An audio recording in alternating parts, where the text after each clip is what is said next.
Shalom Bapak Ibu Saudara yang dikasihi Tuhan. Shalom. Sukacita besar pagi hari ini kita bisa berkumpul di tempat ini untuk memuji memuliakan nama Tuhan. Mari saya jemput jemaat untuk bangkit berdiri. Kita akan menyiapkan hati kita untuk masuk dalam hadirat Tuhan.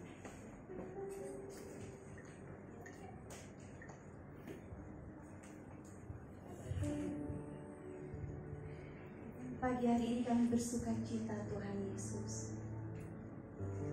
karena masih ada kesempatan bagi kami untuk datang bersama-sama bersekutu di dalam Engkau. Biarlah kiranya Tuhan, setiap pujian dan penyembahan kami boleh berkenan di hadapan Tuhan. Inilah hati kami Bapa, inilah hati kami. Tuhan, Kaulah pengharapanku. Mari kita naikkan pujian.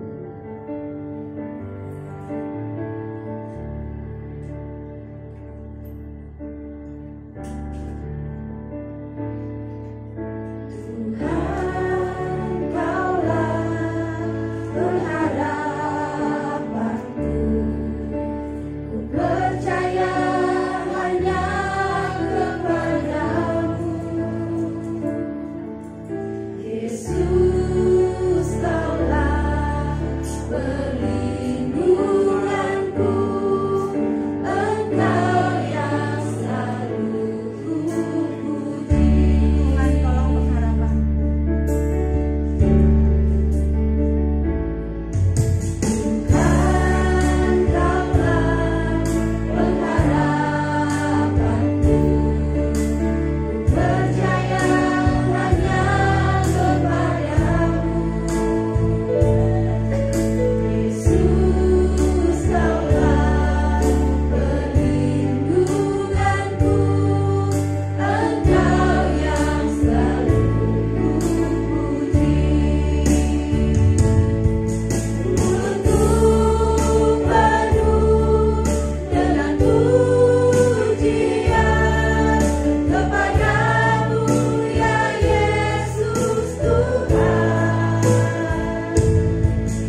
pagi ini untuk pemeliharaan Tuhan yang ajaib, perbuatan Tuhan yang ajaib, memimpin kami, memelihara kami. Pagi ini Tuhan membangunkan kami dengan tubuh yang kuat dan sehat. Terima kasih untuk pemeliharaan-Mu yang ajaib, menuntun kami, memberkati kami.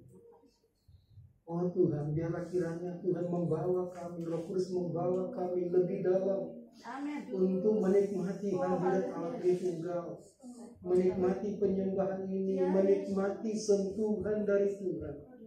Tuhan menjamah kami, menjamah roh kami, jiwa kami, menjamah fisik kami, memulihkan kami, menyegarkan kami. Dan Tuhan berbicara kepada kami tentang rancangan-Mu, tentang kehendak-Mu. Dalam doa, pujian, syukur, bahkan melalui firman-Mu, Tuhan berbicara kepada kami, mengungkapkan isi hati-Mu dalam ibadah ini. Berkati Tuhan. Terima kasih Allah yang hidup. Biar kiranya kami dipenuhi dalam ibadah ini.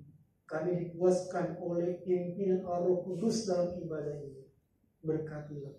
Kami habiskan ibadah ini, kiranya jadi dalam nama Bapa, Tuhan Yesus, dan Roh Kudus bagi kemuliaan anak domba. Amin. Shalom. Semua bersuka cita pagi hari ini. Haleluya. Mari saudara, kita pakai waktu yang ada untuk dengan semangat, dengan penuh sukacita memuji Tuhan. Kita akan katakan betapa hebatnya, betapa kuatnya Allah kita. Kita naikkan pujian ini.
Dan tidak terbanding kekuatannya. Dialah Tuhan Allah kita. Kita naikkan pujian ini, ajaib Kau Tuhan.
hati kita pagi hari ini untuk menerima kebenaran firman Tuhan.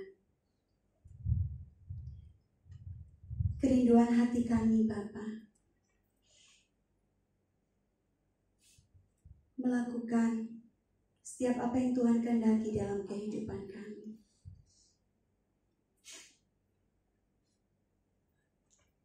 Pagi hari ini Tuhan Yesus,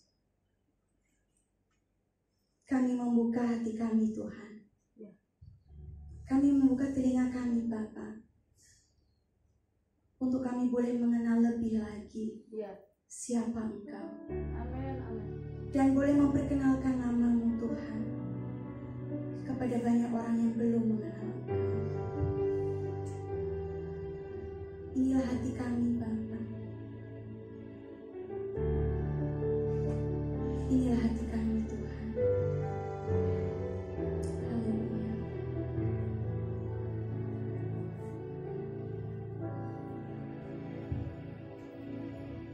Ku rindu setiap waktu hidup.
Tuhan Yesus, kami taklukkan hati kami, perasaan kami, roh kami, jiwa kami kepada-Mu pagi ini untuk mendengar firman.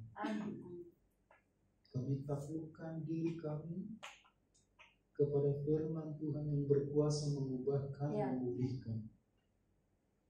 Dan inilah waktu Tuhan untuk menolong kami, memulihkan kami, merestorasi kami, menyegarkan jiwa kami, mengubahkan kami seperti apa yang Tuhan kehendaki. Nyatakan rancangan-Mu bagi kami melalui firman-Mu pada pagi ini. Tuhan berbicara kepada kami dan kami dapat menangkap maksud Tuhan, kehendak Tuhan. Roh Kudus akan menerjemahkan firman-Mu, maksud firman-Mu, dan kami mengalami perjumpaan dengan firman Tuhan. Amin. Mengalami perjumpaan dengan Tuhan Yesus pagi ini. Berbicaralah kepada kami, ya Allah yang hidup. Puaskanlah kami dengan firman-Mu. Dalam nama Tuhan Yesus, haleluya. Amin. Amin. Silakan duduk Bapak Ibu saudara-saudaraku.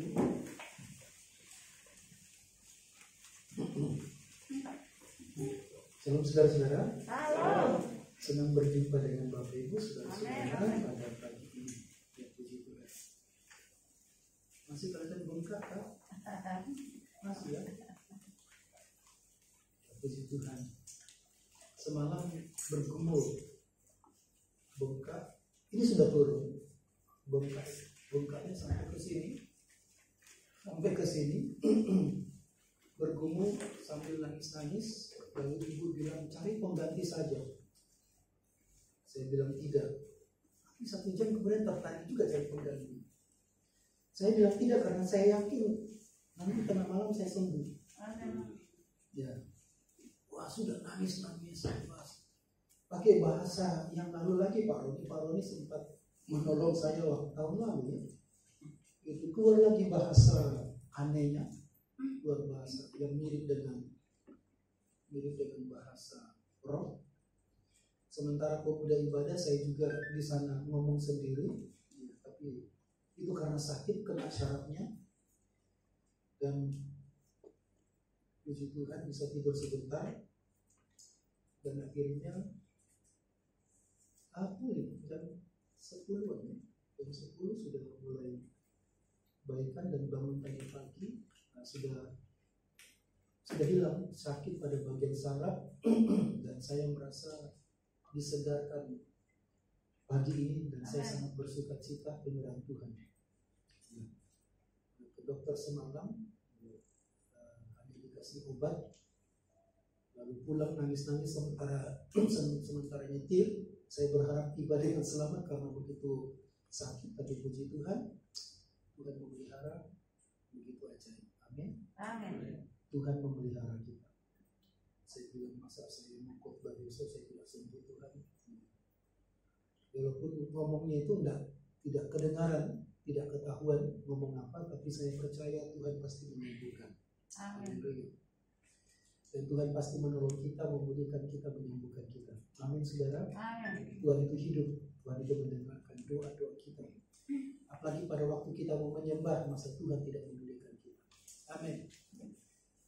Bisa ditampilkan saudara dari yang suka. Kita memilih tema khotbah sepanjang tahun ini, yaitu mengenal Yesus dan memperkenalkannya. Saya mau sharing hati saya, perasaan saya untuk Bapak Ibu saudara-saudara di tengah-tengah pandemi ini.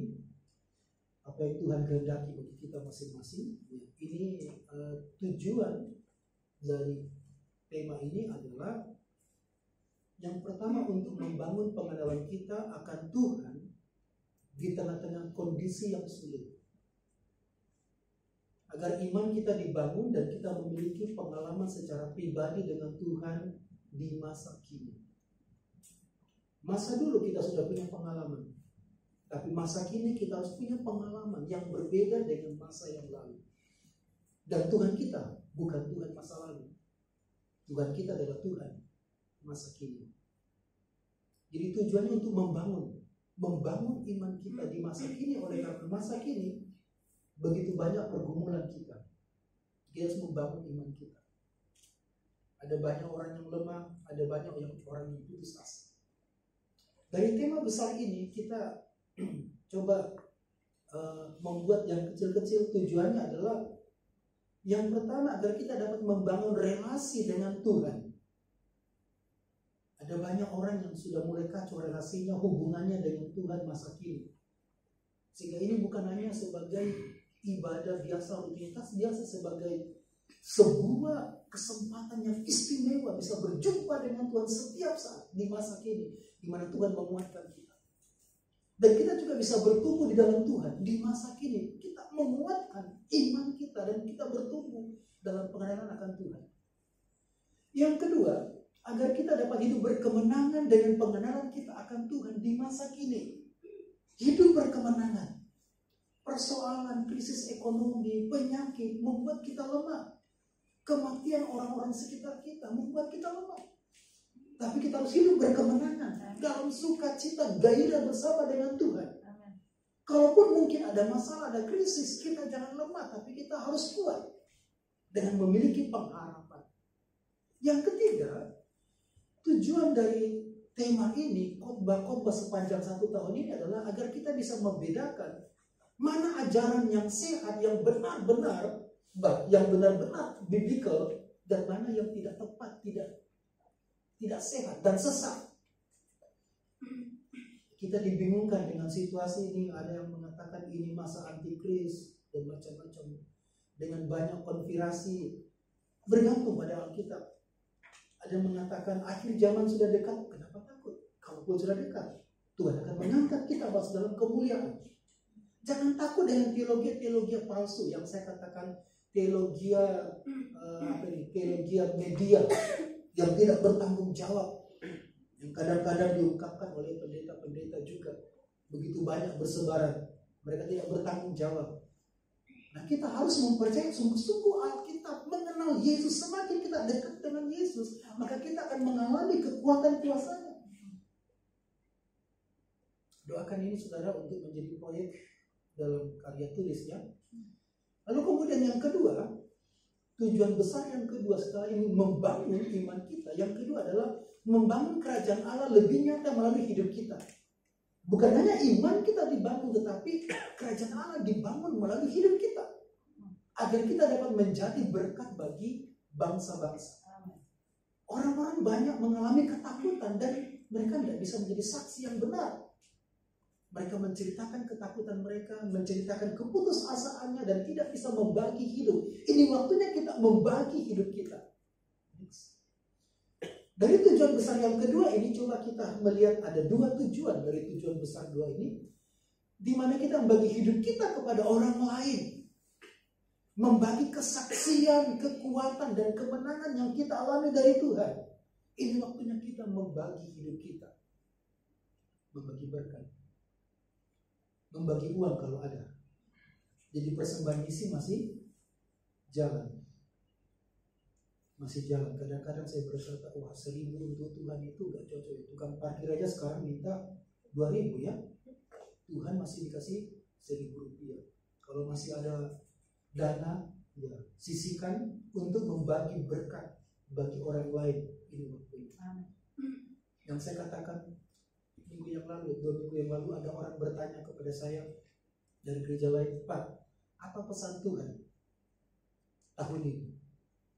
Pesan Tuhan tahun ini adalah jangkaulah orang-orang yang terikat, yang terkurung di kamar-kamar mereka karena sakit, karena ketakutan, tidak berani keluar. Mereka terikat dengan masalah mereka. Bagaimana menjangkaunya? Jadi mulai bulan kemarin kita sudah memulai untuk online supaya bisa menjangkau, menghibur mereka melalui ibadah-ibadah, kesaksian-kesaksian. Mari berbagi hidup tahun ini. Berbagi kesaksian yang membangkitkan orang lain. Amin, saudara-saudara. Amin. Kita bukan menjadi orang Kristen biasa. Orang Kristen biasa tahun ini, saya yakin mereka mundur. Orang Kristen biasa tahun ini mereka akan lemah. Orang Kristen biasa tahun ini mereka akan ketakutan. Orang Kristen biasa tahun ini mereka putus asa, mereka tidak punya pengharapan.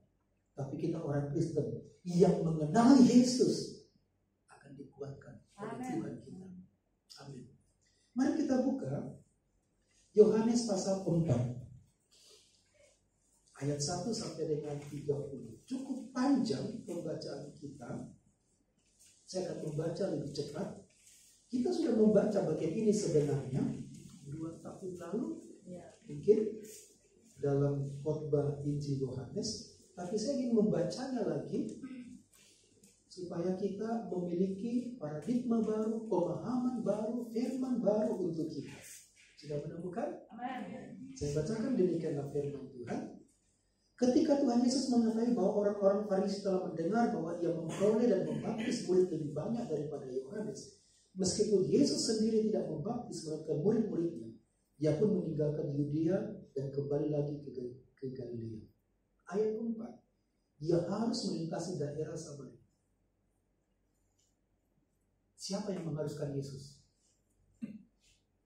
Ia harus melintasi daerah Samaria. Doa-doa kita pun tidak mengharuskan Yesus. Doa-doa kita juga tidak mengharuskan Yesus menjawab doa-doa kita. Kebutuhan kita juga tidak mengharuskan Yesus. Yesus mengasihi kita, itu sebabnya dia menolong kita. Tapi ayat ini berkata, ia harus. Ini disebut dengan keharusan ilahi. Ia harus. Jadi kalau tidak ke sana, tidak terjadi apa. Ayat 5. Maka sangkalah ia ke sebuah kota di Samaria yang bernama Sikar, dekat tanah yang diberikan Yakub dahulu kepada anaknya Yusuf. Di situ terdapat sumur Yakub. Itu sangat letih oleh perjalanan, karena itu ia duduk di pinggir sumur itu. Hari kira-kira pukul 12.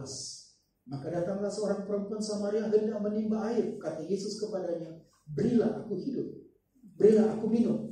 Sebab murid-muridnya telah pergi ke kota membeli makanan.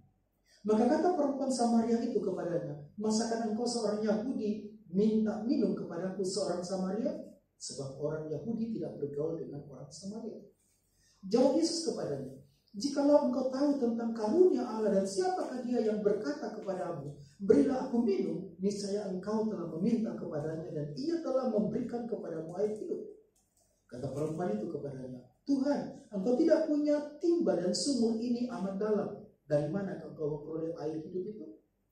Adakah engkau lebih besar daripada bapa kami Yakub yang memberikan sumur ini kepada kami dan yang telah minum sendiri dari dalamnya, ia serta anak-anaknya dan ternaknya? Jawab Yesus kepadanya, barang siapa minum air ini, ia akan haus lagi. Tapi barang siapa minum air yang akan kuberikan kepadanya, ia tidak akan haus untuk selama-lamanya. Sebaliknya, air yang akan kuberikan kepadanya akan menjadi mata air dalam dirinya, yang terus-menerus memancar sampai kepada hidup kekal. Kata perempuan itu kepadanya, Tuhan, berikanlah aku air itu supaya aku tidak haus dan tidak usah datang lagi ke sini untuk menimba air. Kata Yesus kepadanya, pergilah, ambillah suamimu, panggillah suamimu dan datanglah ke sini. Kata perempuan itu, aku tidak mempunyai suami. Kata Yesus kepadanya, tepat katamu bahwa engkau tidak mempunyai suami, sebab engkau sudah mempunyai 5 suami dan yang ada sekarang padamu bukanlah suamimu. Dalam hal ini engkau berkata benar. Kata perempuan itu kepadanya, Tuhan, nyata sekarang padaku bahwa engkau seorang nabi.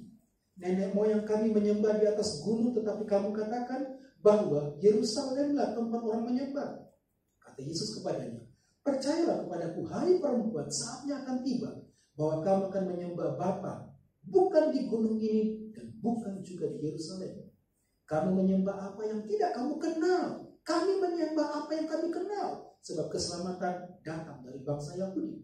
Tetapi saatnya akan datang dan sudah tiba sekarang, bahwa penyembah-penyembah benar akan menyembah Bapa dalam roh dan kebenaran, sebab Bapa menghendaki penyembah-penyembah demikian. Hal itu, Allah itu roh, dan barang siapa menyembah dia harus menyembahnya dalam roh dan kebenaran. Jawab perempuan itu kepadanya, aku tahu bahwa Mesias akan datang, yang disebut juga Kristus. Apabila ia datang, ia akan memberitakan segala sesuatu kepada kami. Kata Yesus kepadanya, akulah dia yang sedang berkata-kata dengan engkau. Pada waktu itu datanglah murid-muridnya, dan mereka heran bahwa ia sedang bercakap-cakap dengan seorang perempuan. Tapi tidak seorang pun yang berkata apa yang engkau kehendaki atau apa yang engkau percakapkan dengan dia. Maka perempuan itu meninggalkan tempayannya di situ lalu pergi ke kota dan berkata kepada orang-orang yang di situ, "Mari, lihat, di sana ada seorang yang mengatakan kepadaku segala sesuatu yang telah kuperbuat. Mungkinkah dia Kristus itu?" Maka mereka pun pergi keluar kota lalu datang kepada Yesus. Amin. Kita baca kemudian seluruh kota Samaria mengenal Yesus, berjumpa Yesus sebagai Tuhan dan Juru Selamat. Saudara-saudara, Tuhan ingin selalu mengubahkan hidup kita menjadi orang yang biasa dan menjadi luar biasa di tangan. Nah, saudara-saudaraku, di ayat ini kita membaca bagian orang yang berdampak. Orang Kristen yang berdampak. Siapa orang Kristen berdampak? Orang Kristen yang berpengaruh adalah orang Kristen yang mengalami perjumpaan dengan Tuhan. Orang Kristen yang mengalami perjumpaan dengan Tuhan. Seorang perempuan Samaria. Saudara, perempuan Samaria ini bukanlah seorang yang tinggal di lokalisasi. Dan dia juga bukan wanita tuna susila. Tapi kelihatannya bahwa perempuan ini kesaksiannya tidak baik. Lebih tepatnya mungkin kesaksian tidak baik. Dan dia 5 kali bersuami, tetapi sekehendak hatinya. Dan Yesus berkata, suamimu yang sekarang ini pun bukanlah suamimu. Berarti tidak ada ikatan pernikahan. Memang walaupun tidak tinggal di lokalisasi, tapi wanita ini memang hidup dengan budaya. Agak mirip dengan kebanyakan budaya di dunia sekarang. Tinggal dengan suami, tinggal dengan istri tanpa ikatan pernikahan. Ini jelas kesaksian yang buruk. Itulah sebabnya kita menemukan alasan mengapa jam 12 siang dia datang ke sumur. Seharusnya dia datang pagi-pagi untuk mencari air. Tapi saudara-saudara, kita membaca tadi di ayat yang keempat, Yesus harus melintasi Samaria. Mengapa Yesus harus melintasi Samaria? Karena keharusan ilahi. Yesus harus melintasi Samaria, sebab kalau tidak melintasi Samaria, maka 2 hal yang tidak pernah terjadi.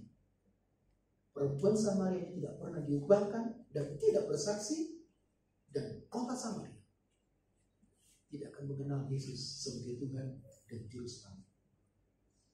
Tapi menarik Bapak Ibu Saudara, waktu kita mempelajari bagian ini, kita melihat perempuan Samaria ini ternyata dia bukan orang yang buta agama.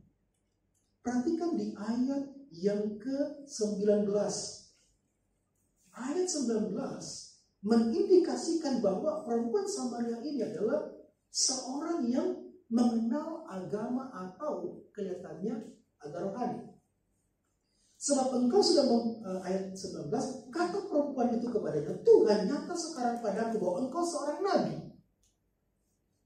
Dia bisa membedakan mana guru biasa, mana nabi. Saudara bisa membedakan? Nanti jangan sampai yang ngomong di YouTube tentang kesalahan-kesalahan Alkitab yang menghakimi Allah Tritunggal dan kita anggap nabi, walaupun dikenal secara luas. Dia bisa membedakan mana guru agama, mana nabi.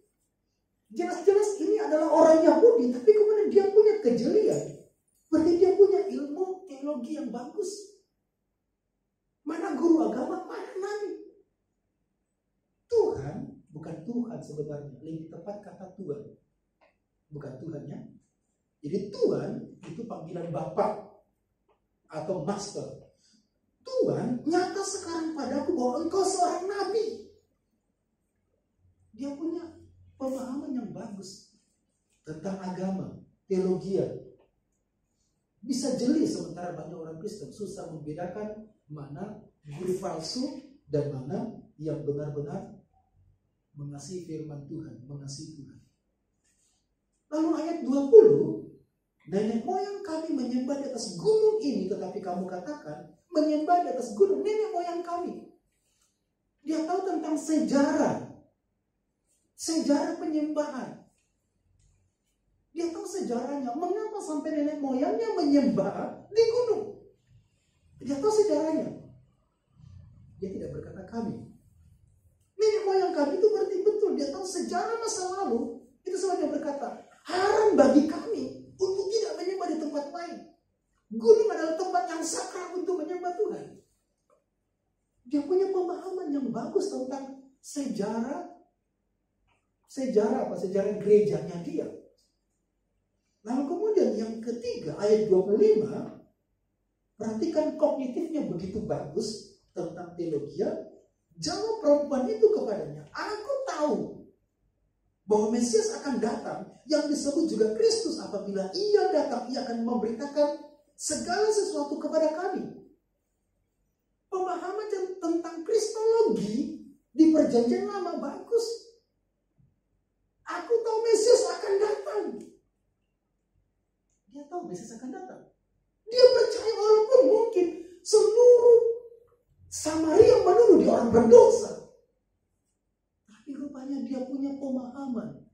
Bahkan pemahaman itu menjadi pengharapan bagi dia. Aku tahu Mesias akan datang. Dan kalau ia datang, dia akan memberitakan segala sesuatu kepada kami. Dia tidak hanya memberitakan, dia akan mengubah.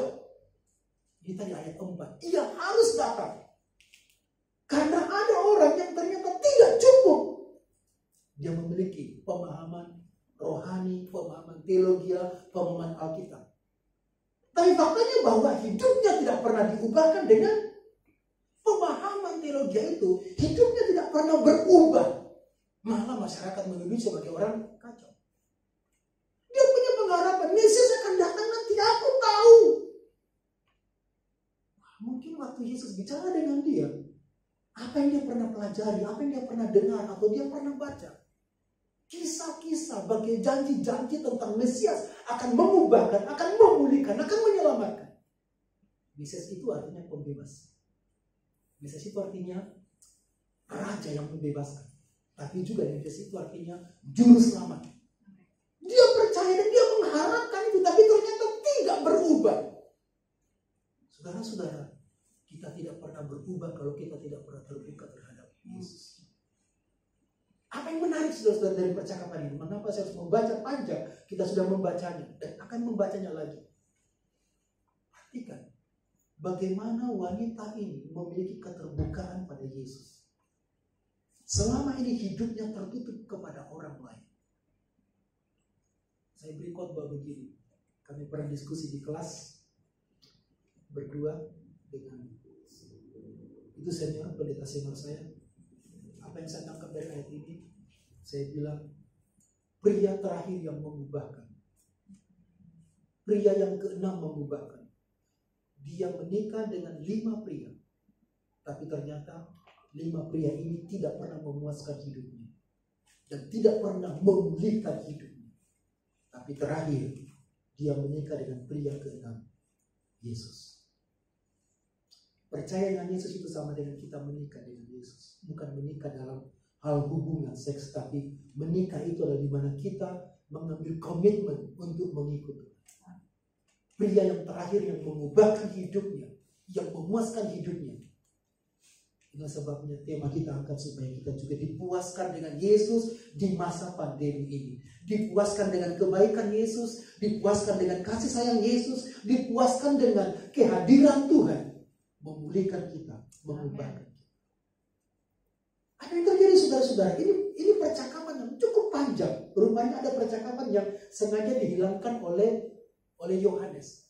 Ada percakapan yang panjang dan ada beberapa bagian yang dihilangkan. Contohnya, engkau mengatakan ya kalau menyembah di Yerusalem. Yesus tidak mengatakan pada bagian ini. Berarti ada kisah cerita yang dihilangkan dari Injil Yohanes. Itu tidak terlalu penting. Tapi yang penting di sini adalah bagaimana keseriusan wanita ini mendengar firman. Apa yang membuat dia berubah? Dia terbuka dengan Yesus dan dia mendengar firman. Setiap kali Yesus bicara kepada dia menangkap itu menjadi kekuatan sehingga dia mengalami perjumpaan waktu dia mendengar firman. Tidak dikatakan Yesus mendoakan dia. Tidak dikatakan kemudian rohnya diusir. Roh yang mengikat dia tidak perlu diusir. Karena ketika dia mendengar firman, serta merta terjadi kemerdekaan. Terjadi kemerdekaan. Yang paling dibutuhkan saudara-saudara, supaya kita mengalami perubahan, pemulihan adalah keterbukaan kepada Yesus. Kita harus terbuka dengan Yesus. Semua masalah kita, semua kepahitan kita, semua dosa-dosa kita, kita harus terbuka. Yang saya katakan, semua kebodohan masa lalu kita harus buka di depan Tuhan. Dan Tuhan akan berbicara kepada kita. Kita akui, dan betul dia mengakui semua kebodohan masa lalunya, semua kelemahan masa lalunya. Saudara-saudara, kadang-kadang kita bertindak bodoh dan kita mengakui semua kebodohan kita di hadapan Tuhan. Kita terbuka juga dengan firman Tuhan, firman yang mengubahkan. Setiap kali Yesus berbicara, dia mendengarkan. Buang semua aku tahu. Aku tahu. Aku tahu di Alkitab. Ada yang mengatakan lagi, saya pernah belajar di STIPA. Tidak peduli.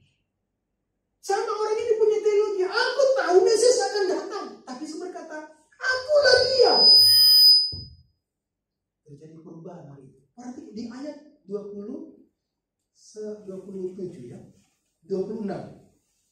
Kata Yesus kepadanya, akulah dia yang sedang berkata-kata dengan engkau. Lalu ayat yang ke-30, ayat 28, perempuan itu meninggalkan tempayannya. Serta merta, secepat kilat terjadi pembaruan. Akulah dia yang sedang berbicara. Gejolak itu terjadi, detik itu terjadi perubahan. Waktu Tuhan bekerja tidak membutuhkan waktu yang lama untuk memulihkan kita. Mungkin bagi kita terasa lama dari doa pertama sampai dengan sekarang begitu lama, tapi waktu Tuhan ingin memulihkan kita, ingin memuaskan hidup kita, Yesus tidak perlu menunggu waktu lama. Rohnya tiba-tiba bergejolak, rohnya tiba-tiba hidup, ia membuka hatinya, dan kemudian Yesus menyentuh hatinya. Bukankah dia datang ke sumur itu untuk mengambil air? Dia membawa tempayannya.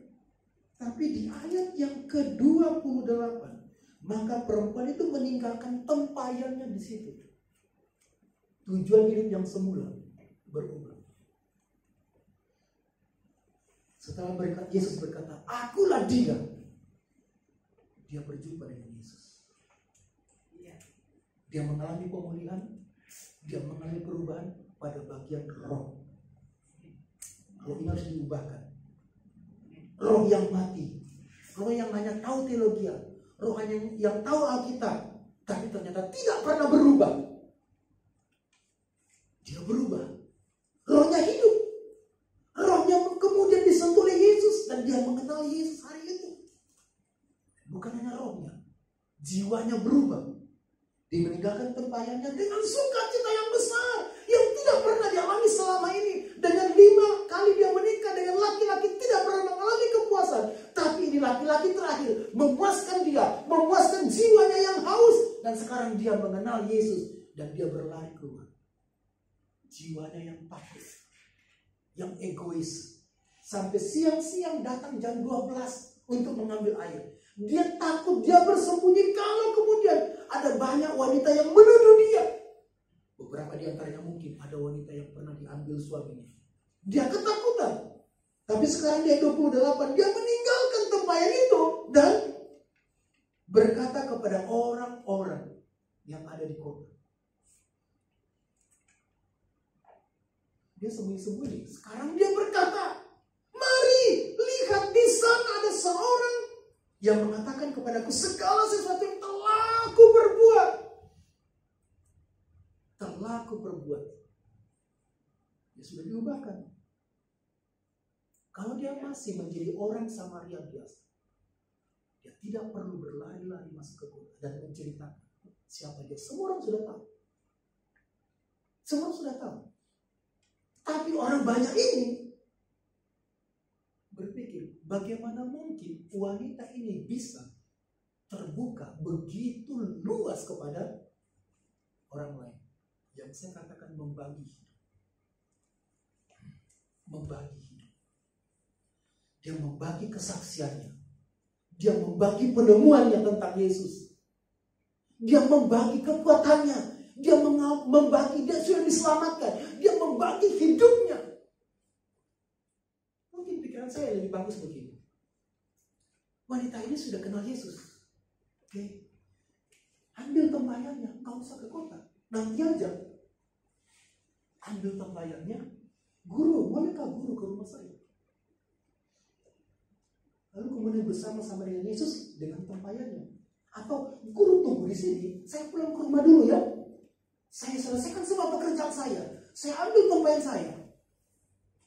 Saudara-saudara, waktu Yesus menjamah kita, kita menganggap semua tempayan. Apa itu tempayan? Tempat air. Yang kita pergumulkan sebagai kebutuhan kita. Wanita ini datang ke sumur itu untuk mendapatkan air. Kebutuhan untuk hidupnya. Apa yang diminum, yang dipakai kemudian. Tapi dia tinggalkan itu pada waktu menjamah kita. Kita menganggap bahwa semua tempayan-tempayan di dunia gak ada artinya. Tempayan semua kebutuhan.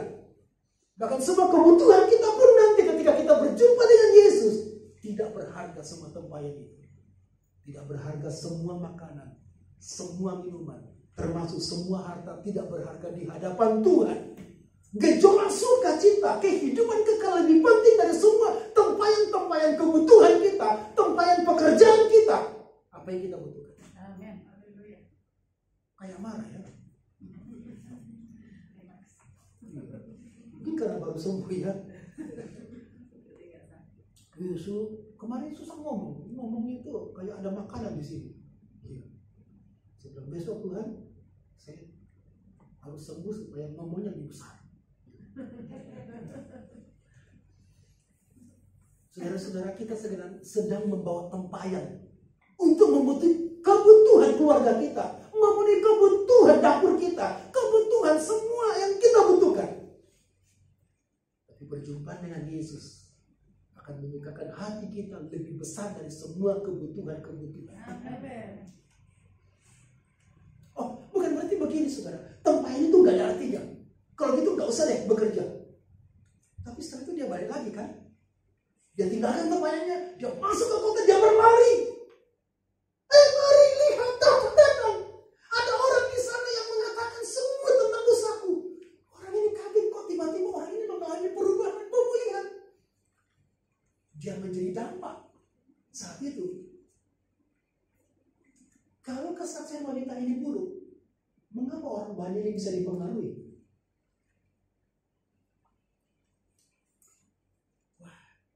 Siapakah orang yang paling, siapa yang bisa melakukan penginjilan?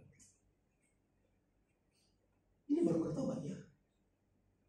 Bukan hamba Tuhan, bukan nabi, bisa memenangkan seluruh kota Samaria.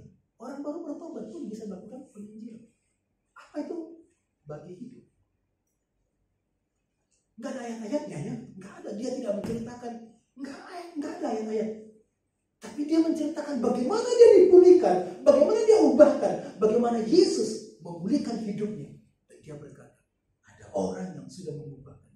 Oh, seluruh kota ini heran. Bagaimana mungkin orang ini bisa berubah? Nggak mungkin bisa berubah. Kalau bukan Tuhan yang berubah. Dan banyak datang. Dan kemudian menjumpai siapa yang mengubah perempuan ini. Dia meninggalkan tembayannya dan dia membagi hidupnya. Balik lagi, pasti ambil tembayan. Dia balik lagi kan? Baca selanjutnya kisah itu, wanita ini balik lagi. Dan seluruh kota berkata, kami kenal Yesus bukan lagi karena perkataanmu, karena kami sudah mengenal siapa Yesus. Mengenal Yesus dan memperkenalkan. Saudara-saudara, biarlah kita juga memperkenalkan Yesus dalam hidup kita. Tuhan mau mengubah hidup kita bukan menjadi orang Kristen yang biasa. Jangan lemah. Sebenarnya ini waktunya untuk mempraktekkan firman Tuhan dan mengalami kasih Tuhan yang sempurna. untuk mengalami perjumpaan Tuhan, hadirat Tuhan setiap saat. Tinggalkan kehidupan egois hanya untuk diri sendiri. Menyenangkan diri sendiri tapi tidak pernah puas. Tinggalkan kehidupan yang mengejar tempayan-tempayan semata-mata tapi tidak pernah terbuka dengan orang lain. Sambil membawa tempayan kebutuhan kita, berbagi hidup dengan orang lain. Amin. Terima kasih Pak Roni minggu lalu ya, 2 minggu lalu. Pak Roni dari Uluwatu ke Dalung, dari Dalung datang ke Jimbaran untuk satu penumpang yang sedang bermasalah. Masih bermasalah sebenarnya, tapi dia sudah pulang dengan sukacita. Walaupun saya lihat kelihatannya belum tuntas. Wanita muda dijumpai oleh Pak Roni, keadaan bingung. Dari Dalung, Pak ada di rumah, saya mau ke kampus. Ada orang, iya, saya batalkan ke kampus untuk berjumpa. Pak Roni punya hati, harus. Itu hasrat ilahi, harus. Ya sudah, ini katanya kayaknya harus, saya tunggu. 45 menit mungkin atau 1 jam Pak Roni tiba membawa, nggak tahu dibayar nggak itu Pak Roni? Nggak dibayar ya? Iya, ngantar ke sini tuh nggak jalan Argoja, saya pikir nggak jalan Argoja itu ya. Iya, dan kelihatannya memang ada sesuatu yang terjadi bagi wanita itu. Dia punya akar pahit masa lalu, dan ternyata wanita ini berkata, saya kok digerakkan ya, mau ngomong sama bapak itu, Pak Roni. Kok saya pengen ngomong sama Pak Roni. Saya aneh, kok pengen ngomong. Lalu kemudian diajak ke sini, kemudian kita doakan bimbing dia untuk datang kepada Yesus, untuk mengalami Yesus, melepaskan pengampunan. Bapak ibunya bercerai waktu dia kecil dulu, dan dia ingat. Saya bilang, kamu ingat nggak perceraian itu? Saya sudah lupa. Saya ingat itu waktu bercerai itu saja. Ingat nggak kisahnya lagi? Nggak bisa ingat, karena saya hilang ingatan tahun lalu. Didoakan, dibilang tidak tahu apakah berusaha menyenangkan saya. Kok terang sekali ya? Saya bahagia sekali. Saya bahagia sekali. Dia masih mau ngobrol. Ya. Pak Oni sudah nunggu. Sudah cukup lama. Ayo sambil berdiri mengajak dia. Saya bahagia dan rasanya dia tidak mau tinggalkan tempat ini. Saya bahagia. Ya, nanti cari komunitas. Ya, kalau mau ke sini silakan, tapi cari komunitas yang sehat untuk membangun hidup. Berbagi hidup. Pak Roni meninggalkan tempayannya. Itu berapa jam? 3 jam mungkin. Untuk ngantar ke sini, balik lagi ke dalam. Saya tidak memuji Pak Roni karena dia di depan, tapi saya memuji Tuhan yang dikerjakan. Harus. Itu hasrat ilahi. Kadang-kadang kita meninggalkan tempayan kita dan nampaknya kita rugi secara duniawi. Tapi Bapak Ibu Saudara-saudara tidak kehilangan berkat. Amin. Karena tempayan itu Tuhan sedang isi. Dan Tuhan sedang kerjakan di masa ini. Amin, saudara. Tetap kuat, jangan lemah, Tuhan akan menolong kita. Kenal Yesus dan perkenalkanlah Yesus kepada orang lain. Berbagi hidup. Kita bukan orang Kristen biasa. Bagi hidup, bagi kesaksian, bagi kekuatan, bagi spirit, bagi semangat, bagi sukacita, bagi bahagia. Mungkin bagi Alkitab. Ayat. Saya baca Alkitab kepada orang lain. Alkitabnya belum begini, selesai. Kita tidak perlu menunggu konfirmasi dari orang itu. Itu disebut dengan bersyema. Syema itu adalah memperdengarkan kepada orang lain, saya ingin bantu, tanpa menunggu responnya. Berbagi berkat, berbagi kesaksian. Kita berdoa. Terima kasih Tuhan Yesus untuk firman. hamba terbatas untuk menyampaikan maksud firman-Mu. Tapi Tuhan, Engkau tidak pernah terbatas. Pulihkanlah kami di sini. Ubahkan kami di sini menurut kehendak. Jamah kami Tuhan. Kami mau terbuka dengan semua kelemahan-kelemahan kami. Bahkan kebodohan kami. Yang kami lakukan. Kami terbuka. Pulihkan kami Tuhan. Dan bawa kami pada kehendak. Bawa kami pada rencana-Mu.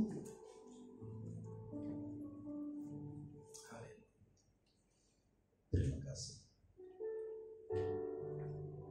Ubahkanlah hidup kami. Nyatakanlah tujuan-Mu Tuhan. Rancangan-Mu dalam hidup kami. Menjadi berkat bagi bangsa.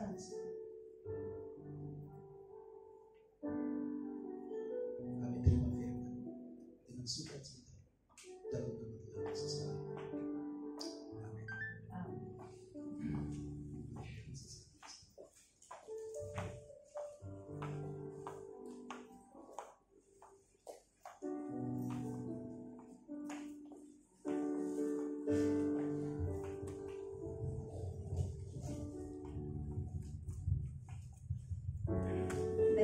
Saudara yang dikasihi Tuhan, saatnya kita akan menaikkan doa syafaat. Bapak Arnold akan memimpin kita dalam doa.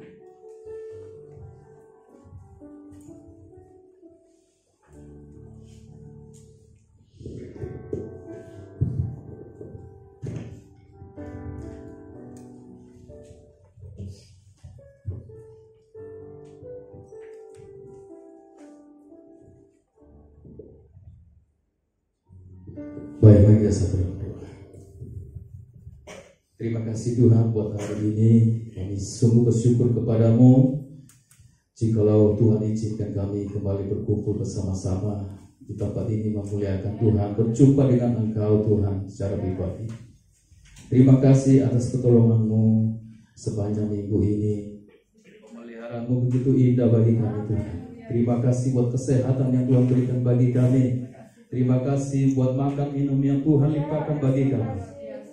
Jikalau kami Tuhan masih ada yang berbeban berat, yang masih sakit Tuhan, kami tetap percaya dan mengimani bahwa Engkau Allah yang luar biasa, yang akan memberikan kepada kami tepat pada waktunya mujizat. Terima kasih Tuhan buat hari ini. Jikalau kami boleh berkesempatan berjumpa dengan Engkau kembali di tempat-Mu yang kudus ini. Terima kasih Tuhan buat hamba-hamba-Mu, pelayan-Mu yang sudah mempersiapkan ibadah pada hari ini, di ibadah yang pertama dan yang kedua Tuhan. Dalam membawa kami masuk ke dalam hadirat-Mu, memuliakan Tuhan. Berkati hidup mereka, berkati semangat spirit mereka dalam melayani Engkau. Sehingga sepanjang hidupnya, ia hanya pergunakan untuk kemuliaan dan kebesaran bagi nama Tuhan. Yang lain yang belum berkesempatan Tuhan, kami percaya tepat pada waktunya Tuhan. Semua anak-anak Tuhan di tempat ini memiliki hati yang rindu melayani Engkau. Terima kasih Tuhan. Kami juga bersyukur buat kebenaran firman-Mu yang sudah disampaikan oleh hamba-Mu Bapak Pendeta Johan bagi kami. Di mana Tuhan menemukan perempuan Samaria yang Tuhan ubahkan dan pulihkan hidupnya. Tidak hanya Tuhan buat dirinya percaya kepada Engkau, tetapi dia juga pergi ke kota Samaria bersaksi dan membawa seluruh penduduk Samaria untuk berjumpa dengan Engkau. Kerinduan kami juga jemaat Tuhan di tempat ini Tuhan. Dimanapun kami berada, kami rindu juga Tuhan, Kau ubahkan dan pulihkan kami Tuhan, sehingga kami boleh membawa jiwa-jiwa baru kepada-Mu Tuhan, memenuhi tempat ini untuk hormat kemuliaan bagi nama Tuhan. Berkati hamba-Mu Pak Johan dalam melayani kami di gereja di tempat ini Tuhan. Biarlah kami jemaat Tuhan di tempat ini boleh bertumbuh dari hari ke hari, percaya dan bergantung hanya kepada-Mu Bapa. Tuhan, kami berdoa buat kesehatannya Tuhan. Engkau terus pulihkan yang dialami saat ini sakit ya Tuhan. Kami sepakat di dalam nama Tuhan Yesus, pemulihan Tuhan akan terjadi bagi hamba. Berkati Ibu Kade yang mendampingi, berkati anak-anak cucu mereka Tuhan. Biar keluarga hamba-Mu ada dalam pemeliharaan Tuhan sepanjang waktu. Terima kasih Tuhan. Saat ini Tuhan, kami juga bersyukur diberi waktu untuk bersyafaat kepada-Mu Bapa. Kami berdoa buat seluruh umat Tuhan di tempat ini. Dari yang lanjut usia Tuhan, Kau berkati kesehatan mereka Bapa. Kami tahu kerinduan mereka juga rindu berkumpul bersama-sama dengan kami di tempat ini Tuhan. Tetapi karena keterbatasan Tuhan, biarlah kiranya Tuhan sendiri yang menjumpai mereka, menghibur mereka Tuhan di masa hidupnya, dimanapun dia berada. Dia senantiasa menaikkan doa-doa dan seruan kepada-Mu Tuhan. Berkati juga yang berkeluarga Tuhan, suami istri Tuhan pulihkan, anak-anak Tuhan pulihkan. Keluarga kami boleh saling mengasihi Tuhan. Antara istri dan suami saling berkomunikasi dengan baik, saling mengampuni satu dengan yang lain Tuhan, dan saling mengentu kekurangan satu dengan lain. Anak-anak Tuhan, dari pemuda remaja bahkan yang kecil sekalipun Tuhan, kami percaya dan yakin jika Tuhan memeliharakan kami yang dewasa ini, anak-anak kami juga Kau percaya dan yakin pasti Tuhan pelihara. Terima kasih Tuhan. Yang sakit saat ini Tuhan, kami bawa ke dalam tangan-Mu. Apapun bentuk penyakit mereka Tuhan, bersama-sama kami sepakat di dalam nama Yesus, kesembuhan terjadi bagi mereka saat ini. Yang lemah Tuhan kuatkan, yang sakit parah Tuhan sembuhkan, yang sakit ringan Tuhan juga sembuhkan. Sakit apapun, bagi-Mu tidak ada yang mustahil Tuhan. Terima kasih Tuhan, berkati perekonomian jemaat Tuhan. Kami tahu sampai hari ini Tuhan, ada banyak badai hidup yang terjadi yang kami alami.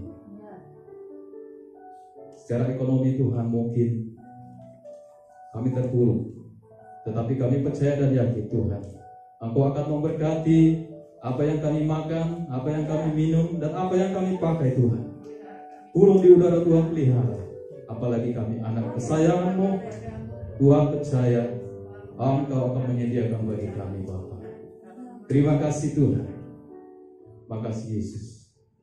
Tolong kami dimanapun berada Tuhan, dalam setiap pekerjaan kami, baik yang bekerja di rumah, bekerja di kantor, yang bekerja secara online, Tuhan sama-sama memberkati. Keluar masuk kami Tuhan akan pelihara. Engkau melindungi kami dari segala yang jahat Tuhan. Dan kami percaya kami akan mengalami berkat-berkat Tuhan sepanjang hari. Dan kami percaya dan yakin Tuhan, kuasa-Mu akan terus memelihara kami, sehingga setiap perkataan kami, orang yang kami ajak bicara dikuatkan dan dipulihkan. Kami akan menjadi saksi dan terang-Mu dimanapun kami berada Tuhan. Kami percaya dan yakin pemeliharaan-Mu akan jemaat Tuhan di tempat ini dari hari ke hari akan mengalami sukacita damai sejahtera dari Tuhan. Terima kasih Tuhan. Lalu kami berdoa Tuhan buat bangsa dan negara kami Tuhan. Kami tahu di waktu-waktu yang beberapa hari ini terjadi Bapa, ada banyak bencana yang melanda bangsa kami Tuhan. Kami berdoa secara khusus, jikalau waktu-waktu yang lalu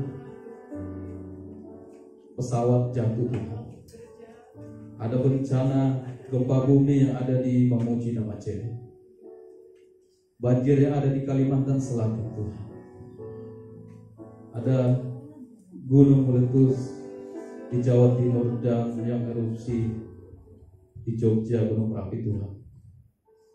Bahkan yang baru-baru ini terjadi, ada banjir longsor di negeri kami Tuhan, di Polewali, di Bogor, bahkan yang terbaru di Manado Tuhan. Kami serahkan dalam tangan-Mu Bapa.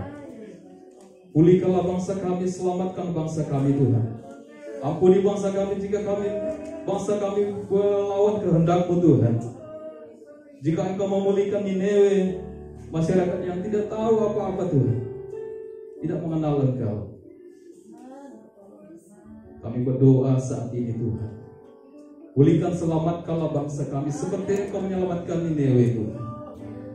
Dari murka Allah, bangsa ini Kau selamatkan. Dan kami rindu juga melihat Tuhan, bangsa Indonesia dipulihkan Tuhan. Keinginan kami dan kerinduan kami, tidak ada lagi bencana alam setelah ini Tuhan. Tetapi biarlah kehendak-Mu yang jadi Bapa. Jikalau Engkau memiliki maksud yang lain terhadap bangsa kami percaya bahwa rancangan-Mu bukan rancangan kecelakaan, tetapi rancangan yang membawa damai sejahtera. Dan damai sejahtera bagi bangsa Indonesia Tuhan akan pulihkan dalam nama Yesus. Berkati pemerintah kami, Bapak Presiden Jokowi dan Wakil Presiden Kiai Haji Ma'ruf Amin Tuhan, bersama para menteri dan jajarannya Engkau berkati.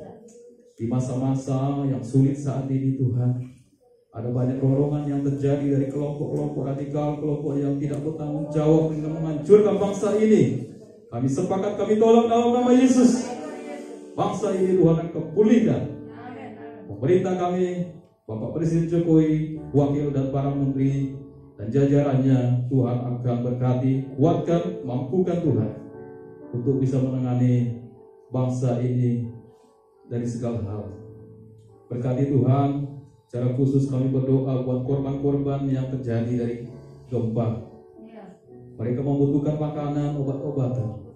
Mereka membutuhkan banyak hal Tuhan, tenda barangkali. Mereka membutuhkan banyak sekali keperluan Tuhan. Bangsa kami mungkin tidak mampu untuk memberikan segalanya, tetapi kami berdoa Tuhan kiranya menurunkan kasih-Mu, menolong mereka Tuhan, menghiburkan, menguatkan mereka Bapa. Dan biarlah mereka boleh dipulihkan secara khusus buat anak-anak Tuhan yang mengalami korban bencana alam. Tuhan akan pelihara hidup mereka Bapa. Terima kasih Tuhan.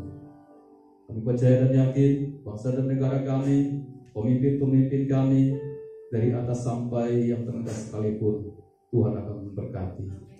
Tuhan, kami juga berdoa buat hamba-hamba Tuhan yang sedang giat mengabarkan Injil. Biarlah Injil terus akan diberitakan Tuhan dalam kondisi apapun. Segala kebutuhan mereka Tuhan cukupkan.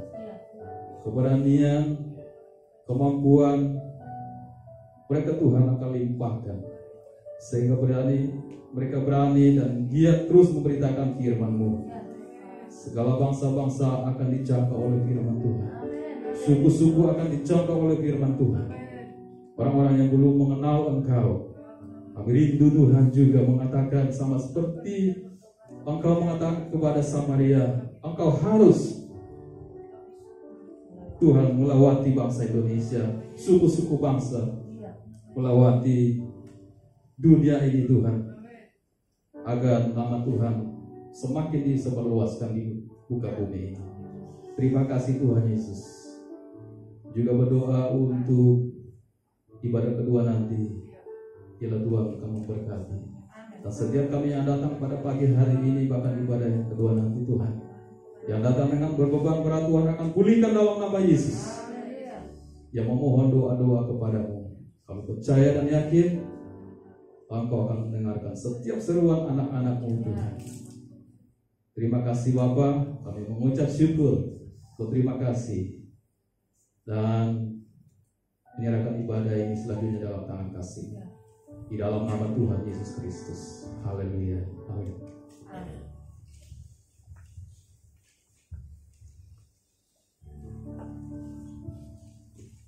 Untuk persembahan, Bapak Ibu Saudara bisa masukkan di kotak yang sudah disediakan. Kita akan mengakhiri ibadah pagi hari ini. Sejumlah jemaat bangkit berdiri. Kita akan menaikkan pujian terakhir, Penolongku Hanyalah Diri.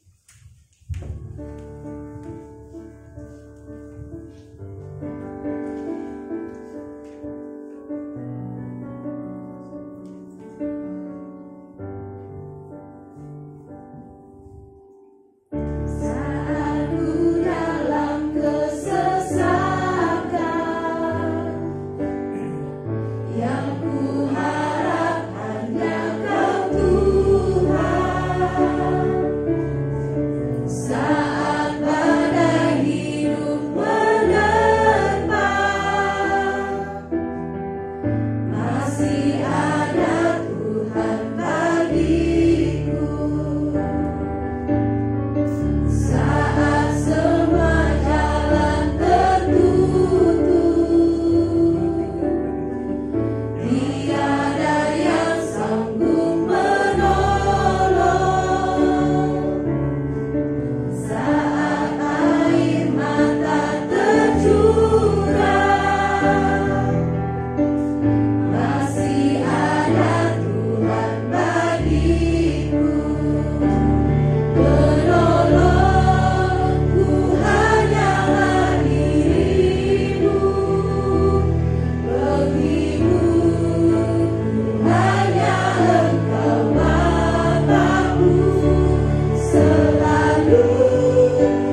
Saudara-saudaraku, mari kita akhiri ibadah ini.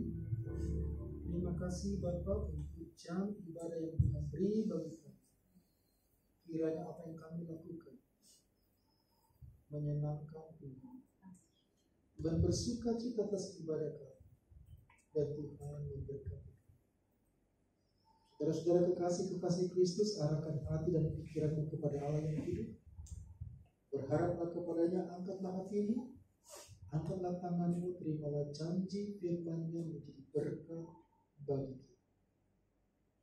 Rendahkanlah dirimu di bawah tangan Tuhan yang kuat, supaya engkau ditinggikannya pada waktu.